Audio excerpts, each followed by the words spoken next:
আসসালামু আলাইকুম রহমতুল্লাহি বারাকাতু।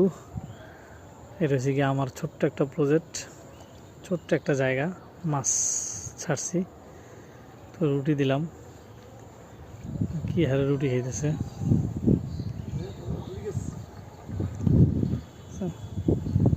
ছোট্ট একটা জায়গা, পানি অলরেডি প্রায় শুকিয়ে গেছে। পানি দোয়া করুন যেন পানি। এখানে তেলাপিয়া মাছ ছাড়ছি, শিং মাছ ছাড়ছি, কই মাছ ছাড়ছি, তারপরে ছোটো কিছু রুই মাছ ছাড়ছি, কিছু চিতল মাছ, মানে বিভিন্ন প্রকারের মাছ ছাড়ছি এখানে। যদিও আসলে ওগুলা তেমন বেশি ইয়ে দেখা যায় না, বাস তেলাপিয়ার কইটাই মনে হয় ঠিক হইব আর কি। আসলে দেখতে পারতেছেন কিনা আমি জানি না।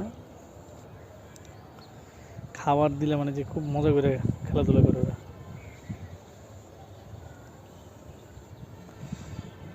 সবাই দোয়া করবেন যেন বেশি বেশি করে প্রজেক্টটা যেন বেশি বেশি করতে পারি।